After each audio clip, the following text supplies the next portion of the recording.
Beleza, galera? Beleza? Seguinte, eu vou começar aqui umas aulas aqui, umas discussões sobre filosofia. Vou fazer uma aqui. Se vocês gostaram, vocês deixem no comentário, gostei. Vamos lá para uma discussão importante aí sobre ética e moral. Beleza? Então vamos lá. Para tentar distinguir ética e moral, que não é uma definição tão fácil, mas cai nos vestibulares com certa frequência, a primeira questão que você vai ter que pensar é que a moral ela está baseada na questão da experiência, da vivência, do cotidiano real, né? Então, geralmente são tradições, costumes ou regras que estão na vivência e na experiência do cotidiano.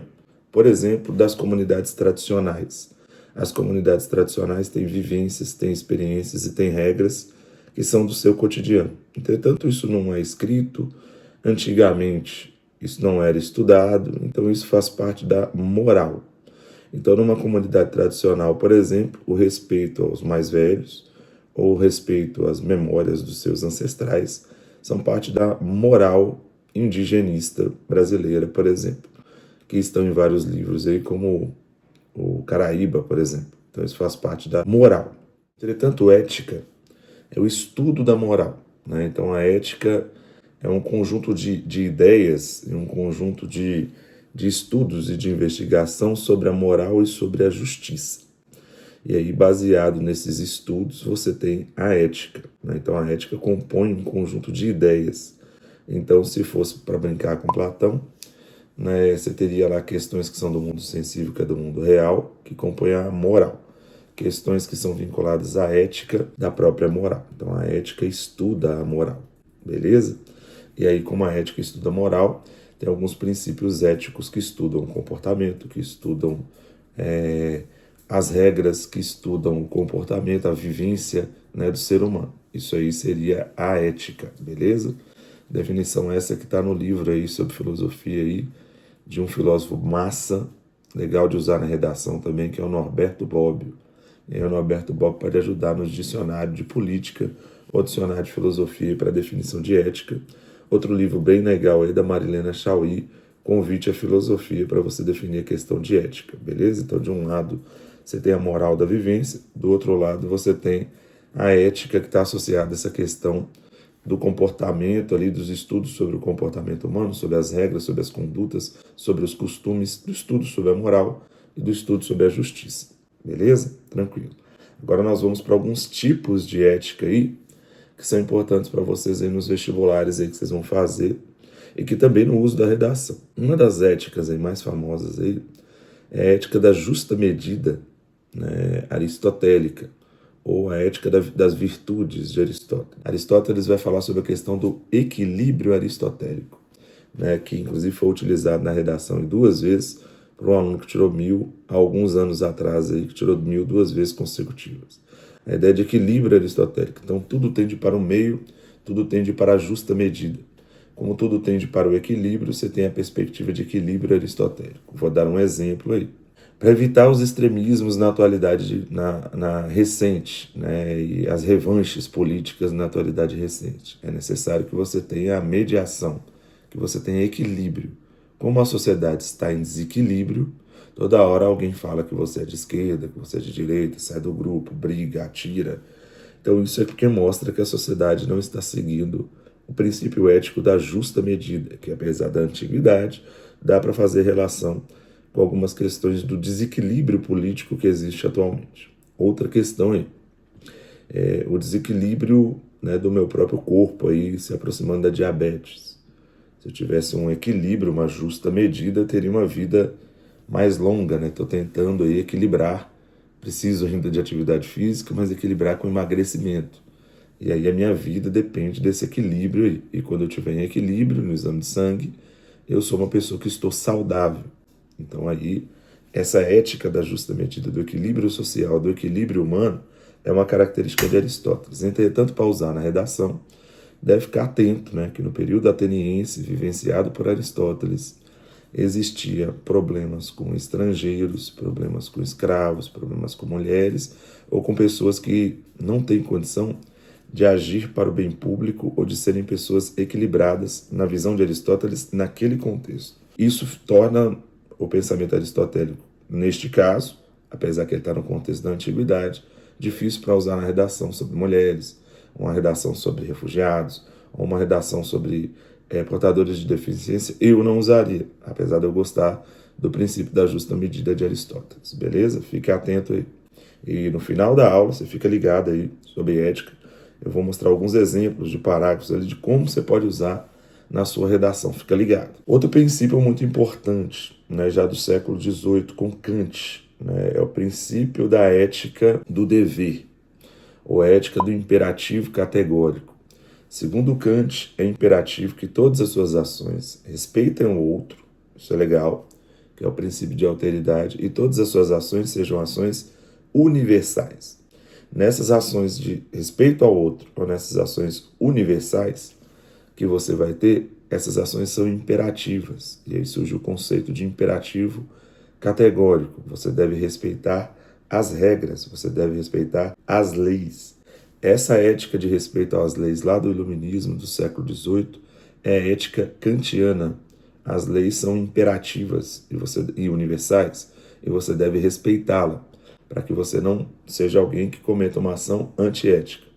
Obviamente ele está estudando na ética aqueles princípios que vão marcar a moral iluminista, né? A tradição iluminista de tentar respeitar as leis ou respeitar as cartas constitucionais ou os contratos sociais. E aí Kant está pensando nessa direção. Quais são as fragilidades aí desse pensamento kantiano do século XVIII, já falando para 2026, né? Ou seja, do século XXI. Uma das fragilidades do pensamento kantiano, discutida até pela Hannah Arendt em Ética, em Eichmann, em Jerusalém, é a questão de que muitas das vezes o respeito às leis pode gerar a própria barbárie. Como assim, Anderson? Talvez exista na sua comunidade, do século XVIII para frente, uma lei que peça para você defender a sua nação. E aí, se você seguir a lei dessa maneira, você vai defender a sua nação. E às vezes, vamos supor que na lei tenha que você defenda a sua nação, mesmo que você tenha que usar as armas, e esteja isso escrito na lei. Então você tem que defender a sua nação, usar as armas, mesmo que a sua nação, por exemplo, neste caso, seja imperialista, esteja numa prática imperialista, talvez até de imoralidade, e aí você tem que defender a sua nação. Então pode ser que você mate uma pessoa injustamente e justifique a defesa de sua nação ou respeito às leis. Aí você seria alguém que estava cumprindo com a ética nacional, mas estava se tornando alguém desumano. Então aí nós temos um problema aí dessa questão que gerou inúmeras guerras, da questão do respeito às leis, né? E aí as leis deveriam ser leis universais. Mas a pergunta é universais para quem? Quando tem a Declaração Universal dos Direitos Humanos, por exemplo, os países que fizeram a Declaração de 1948 foram os vencedores da Segunda Guerra Mundial. E aí? É imperativo que você respeite as leis feitas por eles, mesmo que são leis ditas universais, mas que talvez não atendam a sua comunidade, ou não. Aí nós temos um problema aí do imperativo categórico de Kant, mas lembrando que ele escreveu no século XVIII, e mesmo que o pensamento dele seja importante para a Declaração Universal dos Direitos Humanos, ele possui essas fragilidades, ora nacionalistas, ora de alguns grupos sociais, que quem vai tentar romper com isso, ou melhorar o pensamento aristotélico, né, de justa medida para agir em prol do bem comum e não do bem privado, e de justa medida para ter um equilíbrio na sociedade, e que vai melhorar o pensamento de Kant, né, de imperativo categórico, a gente vai ver daqui a pouco, que é a Hannah Arendt, né, com a ética do pluralismo. Uma outra ética aí, só que agora do século XIX, importante, a ética utilitarista, que atualmente também está em crise, mas que é uma ética que favorece muito os interesses da dinâmica da Revolução Industrial e do capitalismo, já no século XVIII, por exemplo, com Stuart Mill. Essa ética, que seria uma ética utilitarista, ela já vai privar pela sua ação em prol da felicidade, em prol do prazer e em prol das consequências do seu ato. Como assim, Alisson? Por exemplo, você tem um trem e você tem dois caminhos para passar pelo trem. O da direita, onde você vai passar por cima de 10 pessoas, e o da esquerda, onde você vai passar por cima de 100 pessoas. Portanto, você vai optar, a sua opção vai ser baseada na consequência. Se a consequência é matar 3, você mata 3, não 100. Aí você agiu de acordo com a ética utilitarista. Outro exemplo diferente.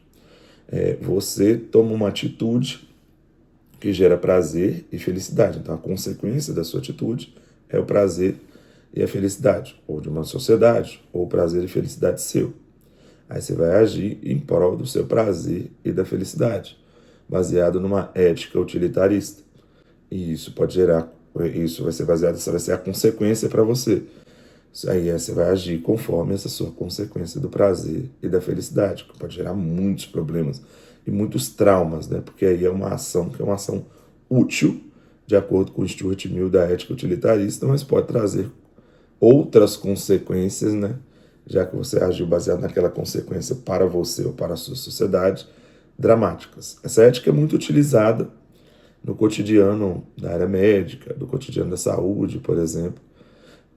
Quando, por exemplo, você vai ter que ir não para o prazer e para a felicidade, mas talvez para a felicidade da nação, ou coisa parecida, mas sobretudo em função da consequência, quando na Covid-19 você vai ter que agir para salvar algumas vidas. Obviamente você não vai salvar todas, então você vai salvar algumas vidas em detrimento de outras, né, na Covid-19. E aí você está usando a questão utilitarista. Eu não usaria isso na redação, porque isso está em desuso. Nós vamos ver nas outras éticas que a gente vai discutir aqui que está em desuso. Agora já as éticas que talvez eu tivesse mais conforto para usar no seu texto, para usar na sua redação aí, fique atento a elas. Não que as outras você não possa usar, você pode usar, você tem que saber usar para não virar repertório de bolso, porque tem outros contextos da antiguidade, no caso de Aristóteles, e está no contexto do iluminismo, no caso de Kant, e está no contexto do século XIX, no caso de Stuart Mill, da utilitarista. É a ética do pluralismo, né? A ética da Hannah Arendt. Veja bem aí como aí sim é massa, né? E isso está principalmente no livro A Condição Humana, mas também está no Origens do Totalitarismo e também está no Eichmann em Jerusalém, entre outros. Mas eu estou me referindo principalmente à condição humana. É a ética do pluralismo ou a ética da vida ativa. Essa é a grande questão aí dos vestibulares de 2026 para frente. A lógica da vida ativa e do respeito às diferenças. É a Hannah Arendt. Essa é a mulher do Ocidente e da filosofia extremamente importante para você. A Hannah Arendt, assim como o próprio Machado de Assis aqui, já criticava algumas coisas vinculadas à barbárie social. Machado de Assis no século XIX e a Hannah Arendt no século XX. E aí, a Hannah Arendt é uma judia, né, que vivenciou os horrores do nazismo e da Segunda Guerra Mundial, que teve que se refugiar para outros países da Europa, posteriormente para ser professora de filosofia nos Estados Unidos. E a Hannah Arendt ela entende que a ideia da igualdade proposta por Kant e pelos iluministas não dá certo. Porque se você defende as leis onde todos são iguais, é difícil você criar a universalidade. A universalidade, neste caso, para Hannah Arendt, só seria possível para evitar a barbárie através do respeito às diferenças, através da crítica, né, de você não pode ser silenciado, você não pode ser calado, e através da construção que você tem de ter direitos. Né? Então você tem direito a ter direitos. E isso marca também a ação política, já baseado lá em Aristóteles. Mas sua ação política tem que ser universal, já pensando em Kant, respeitando as diferenças e a diversidade, que é o que está na Declaração Universal dos Direitos Humanos. Aí você deve ter uma vida ativa, você deve agir de forma em que o seu trabalho seja um trabalho orientado pela questão crítica, pela questão intelectual, pelo diálogo, mas que você tenha esse trabalho orientado e ativo, respeitando as diferenças e respeitando o outro, para você poder agir em prol da transformação da sociedade. Aí você tem a perspectiva de vida ativa, muito importante para a Hannah Arendt, e eu diria que muito importante para o mundo no século XX e no século XXI. Então a Hannah Arendt, na obra A Condição Humana, vai destacar esse princípio da vida ativa aí, que você deve ficar ligado, porque é um princípio da vida ativa muito, muito importante e muito legal de você usar na redação. Por exemplo, os vestibulares da FUVEST, da Unimontes, da UFVJM, da UFO. Os vestibulares de 2026, quase que de maneira geral, estão trabalhando bastante com a identidade da mulher negra e com a mulher negra sendo ativa, como a Conceição Evaristo, como a Carolina de Jesus, mostrando suas experiências de forma ativa para evitar a barbárie, para evitar o silenciamento, para evitar a violência, para evitar o racismo, para evitar o machismo, o sexismo.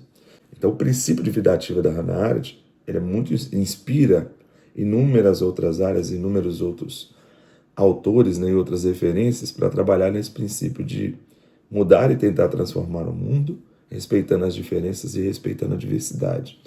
Não se esqueça da Hannah Arendt, ela também fala do papel importante da comunicação, do diálogo e do trabalho intelectual, que ela distingue de labor, que é o trabalho só para a sua vivência e para a sobrevivência, de que o trabalho intelectual pode transformar vidas e transformar o mundo.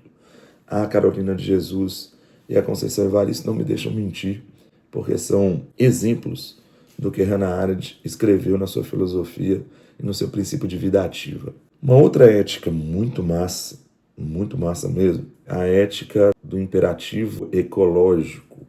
E nessa ética do imperativo ecológico é destacada demais, tanto na sociologia como na geografia, como com o próprio Ailton Krenak, que é uma ética para que você retome a harmonia do homem com a natureza, que foi perdida no colonialismo, que foi perdida na Revolução Industrial e que ela deve ser retomada para que você consiga criar condições para que o mundo não acabe, né?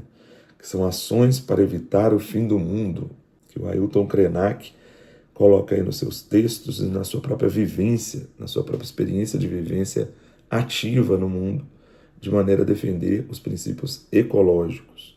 O Milton Santos também trabalha nessa perspectiva, né, no texto que chama Redescoberta da Natureza, em que ele fala que o homem não foi mais amigo da natureza, com a Revolução Industrial e com o colonialismo, e a natureza não foi mais amiga do homem, com as catástrofes ambientais. E deve-se retomar esse princípio de relação do homem com a natureza para equilibrar e para harmonizar esta relação, que é apelidada também de imperativo ecológico, ou seja, criticando Kant, de que aquela ideia da ciência, do trabalho, do respeito às leis, que foi imperativo no iluminismo do século XVIII, ela deve ser revista. O princípio de modernidade deve ser revisto. Essa é a tônica de todas as redações, galera. Todas as redações e todas as questões fechadas de filosofia, ou muitas delas, caminham nessa linha, e é essa linha de cidade sustentável, é essa linha de harmonia do homem com a natureza,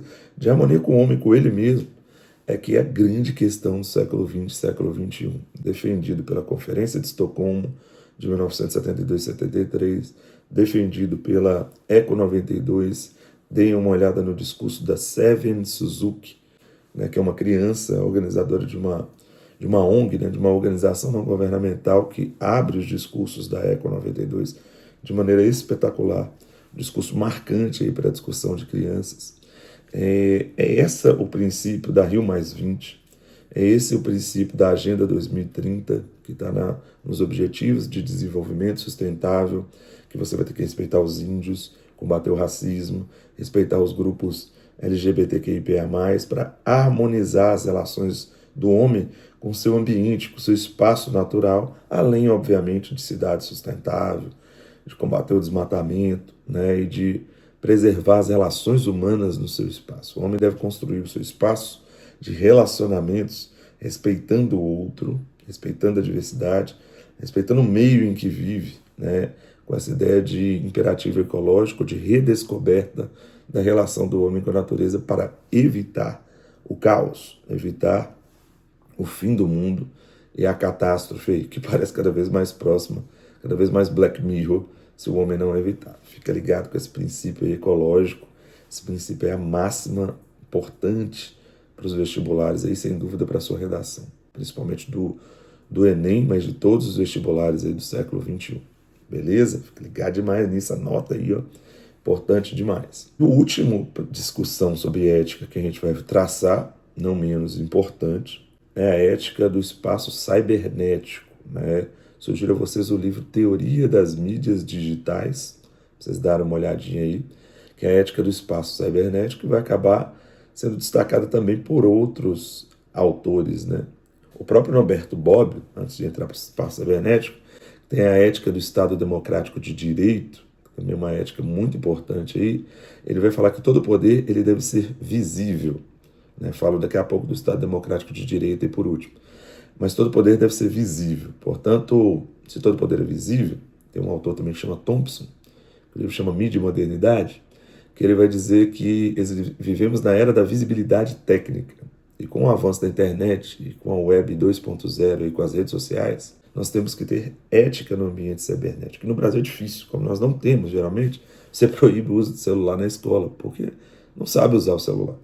Você restringe, porque as pessoas não têm educação digital.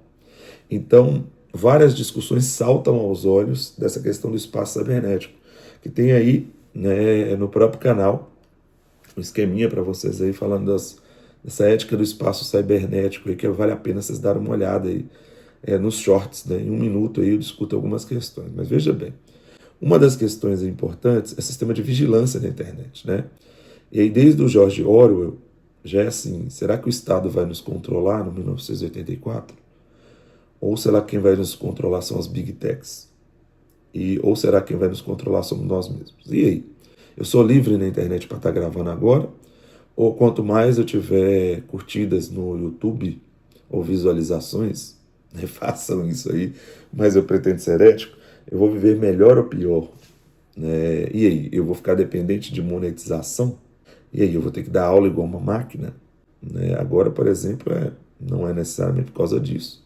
É mais de um projeto aqui do canal mesmo, até meu e da minha filha Betina, que eu gosto muito. Mas e aí? Eu estou usando mais o canal? Eu só falei para ela, não, B, eu vou gravar aqui filosofia, porque eu já tenho que estudar filosofia mesmo, e sociologia, e eu estudo há 25 anos, toda segunda-feira, então eu já gravo para os meninos.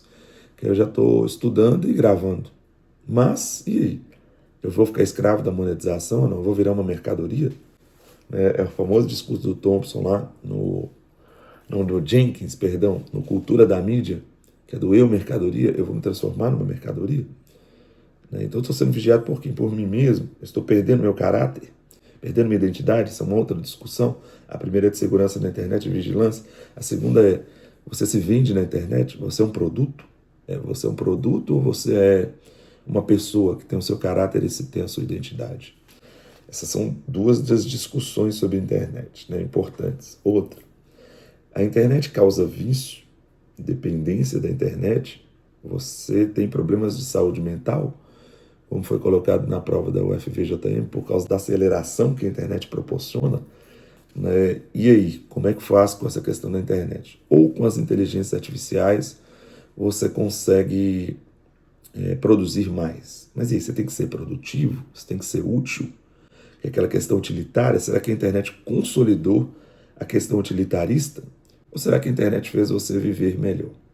E ter mais tempo para trabalhar em casa, no espaço que seria o espaço online, e não depender só do trabalho e das leis trabalhistas? Como é que a internet coloca essa questão aí também? Então aí sim a gente volta, não é como se retornasse a Aristóteles, né? Quase se fosse um cyber-Aristóteles, na necessidade da justa medida, de usar a internet na medida certa. Usar a internet para intervenção social, para a crítica e para a transformação da sociedade, criando uma cyberdemocracia melhor. Aí é Jürgen Habermas. Em vez de você ficar dependente dos meios de comunicação, ou que você perceber que os meios de comunicação te dominam, eles não são só uma mensagem, como diria o Marshall McLuhan, com visões mais pessimistas do uso dos meios de comunicação e da sociedade de massas, você pode estar pensando no Jürgen Habermas, que acredita, tanto quanto o Pierre Levy, que a internet é uma forma de você conseguir agir, intervir e melhorar a vida das pessoas com projetos sociais, com a demonstração e com arquivos, né, de discussão aí de tradições de sociedades tradicionais que são muito antigas, que poderiam se perder no tempo, mas que a internet tem uma capacidade arquivística, memorialística e de intervenção e de recuperação da sociedade. A internet pode democratizar o ensino, como está feito agora de forma gratuita em filosofia. Então a internet pode ter o seu lugar de caos, né, Humberto Eco, né, com a ideia de apocalípticos integrados, com a ideia da escola de Frankfurt, do processo de dominação dos meios de comunicação sobre você e da indústria cultural, ou a internet pode ser também uma forma de agir, intervir e transformar sociedades com projetos sociais, com ONGs, né, como o projeto Viva o Rio, Ame o Rio, como o projeto, por exemplo, que vai falar do Afro-Reg, como o projeto que o Corinthians está apoiando agora, que é o projeto Falcões, né, para você criar falcões, né, criar pessoas que podem se emancipar através da internet. Então a internet tem esse dilema das redes. Assistam um vídeo aí também no canal, né, que é um dilema aí que o equilíbrio e a ética na internet fazem-se necessários para que tenha o uso ético e o bom uso da internet aí para tentar usar esse ponto positivo da internet, que é o de intervenção social e de transformar vidas. E o último agora eu prometo que é o último, depois a gente já vai lá, o Norberto Bobbio mesmo, que vai falar sobre o Estado Democrático de Direito, né? A ética do Estado Democrático de Direito. Segundo ele, retomando Rousseau, a democracia ainda é o que pode evitar a barbárie, tanto da extrema-direita, no caso hitlerista, como da extrema-esquerda. E que, nesse sentido, a democracia, o futuro da democracia, ele existe. Né? E você deve respeitar as regras do jogo democrático, mas devem ser regras do jogo, como diz Kant, universais, como diz a Hannah Arendt, pluralista, e como diz tanto Kant como a Hannah Arendt, de respeito ao outro, para que você respeite as diversidades e respeite também a questão ambiental. Então, Humberto Eco está bem atual nisso, tem também um vídeo do Humberto Eco aí, do livro O Futuro da Democracia. Entretanto, ele fala que para respeitar as regras do jogo, você não pode ficar vulnerável às promessas não cumpridas, ou ao poder invisível, que não respeita as regras do jogo. E ele cita alguns aspectos desse poder invisível que podem ferir essa ética do respeito às leis e às normas da Declaração Universal dos Direitos Humanos. Quais são essas coisas que colocam em risco a democracia, em risco a ética dos direitos humanos ou a ética do Estado Democrático de Direito? Uma delas é a corrupção, que infelizmente na Itália, de onde ele é originário, no Brasil, são muito evidentes. E aí, através da corrupção, que é uma marca histórica do Brasil, por exemplo, com o coronelismo, e com o próprio cotidiano dos brasileiros, né? O Sérgio Buarque de Holanda não me deixa mentir, na questão do homem cordial e na discussão sobre aventureiro, a corrupção fere muito os princípios da ética, né? E aí a Constituição acaba deixando essa ética de lado e as pessoas acabam baseadas na sua vivência, né? Naquele poder invisível do cotidiano, e aí ficam expostas às promessas não cumpridas. Outra questão que está vinculada à corrupção é o crime organizado. Então, máfia, camorra, Cosa Nostra, ou no Brasil, PCC, você acaba tendo que obedecer às leis do PCC se você morar na favela, já diria o Mano Brown, e não o que está nas normas constitucionais de 1988, ou mesmo nas PECs, que muitas são positivas, outras não, mas nas PECs aí, como, sei lá, como uma ECA digital, por exemplo. Então aí você tem, você acaba respeitando o cotidiano, você acaba respeitando o chefe da favela e não respeitando a lei. Esse também é um outro ponto importante. Um terceiro ponto que ele vai argumentar aí é a questão do papel das mídias, né? É muita informação. Então você não sabe se a informação é fake news, se uma notícia é falsa, se a informação é real. Aí os políticos vão criar máquinas de fake news para ganhar as eleições, ou mesmo no tempo de Covid, para lançar notícias falsas, aí coloca em risco a ciência, coloca em risco, gera problemas diversos para a sociedade, aí, como o famoso Dr. Google, que pode levar as pessoas até a morte. Com a IA, então, né, aí a chance de você ter informações falsas sendo propagadas ela é sempre muito grande. Esse é um problema para a democracia também.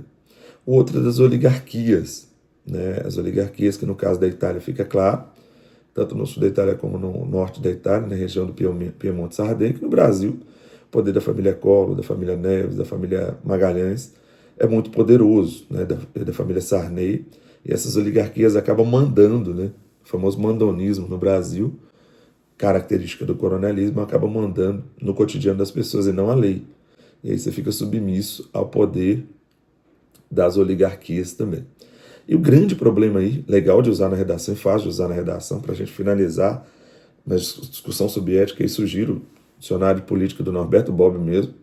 Então a gente começou com ele, está fechando com ele a aula aqui, né? É sobre a questão da má formação educacional.